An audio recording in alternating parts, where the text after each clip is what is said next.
to play and help bring to life once again the music of this great artist. Before we get things going, we have a little bit of business to take care of. I do want to remind you that we are so grateful to Hank and Rachel and everyone here at the Maple Leaf Bar for making this event its home, opening the doors to make this event home here at the Maple Leaf, as it has been for many years. Also, I want to thank the artist who produced this outstanding Booker Birthday Bash poster. I mention this because if you are of a mind to collect one of these, and you can make the suggested donation of $10, you are putting $10 in the bank account of the New Orleans Musicians Clinic, ladies and gentlemen. Thanks to the gift of the artist, we put all the proceeds to work for the musicians here, and a healthy musical community. They make great music, and we got to keep that thing going, that circle. They make the music, the clinic helps keep them healthy. And you can help with all of that by getting yourself a nice memento of this, what's going to be a great night of music. A mere $10, but you are not limited to $10. If you'd like to suggest more, donate more, I suggest you do that. But they're available right back here at the little kiosk about mid-room. You get yourself a poster. The poster is done by, and let's have a nice round of applause for A. Monica Da Silva, who produced that poster. Proprietor of Big Money Love Art, Jewelry, and Design, where they specialize in New Orleans-centric art, jewelry, and costume wear. So be sure and take home a poster and donate to the Musicians Clinic. Well, ladies and gentlemen, James Booker, just most of us probably know a good bit of his biography, but just review a few things. He was born right here in New Orleans and spent a good bit of his first years in Bay St. Louis, where he was living when he started piano lessons at 6.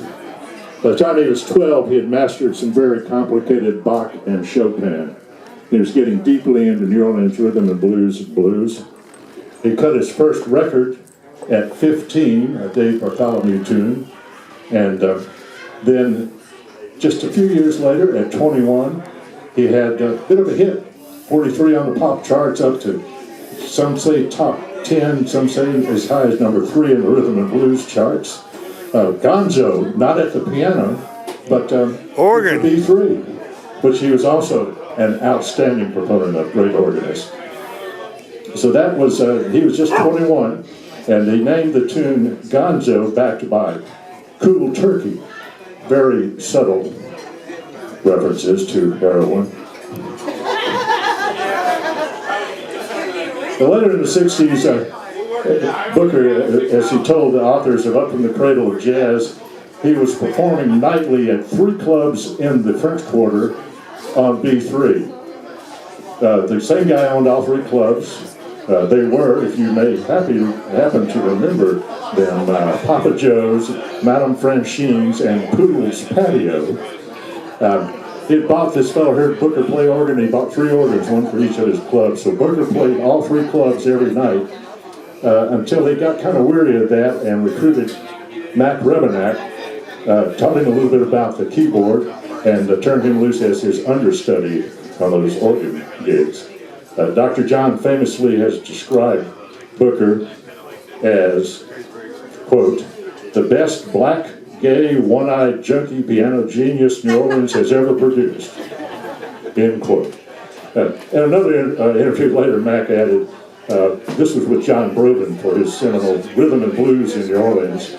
I would say that Booker's influences ranged from people like Professor Longhair and Art Tatum to somebody like Lloyd Glenn and Huey Smith.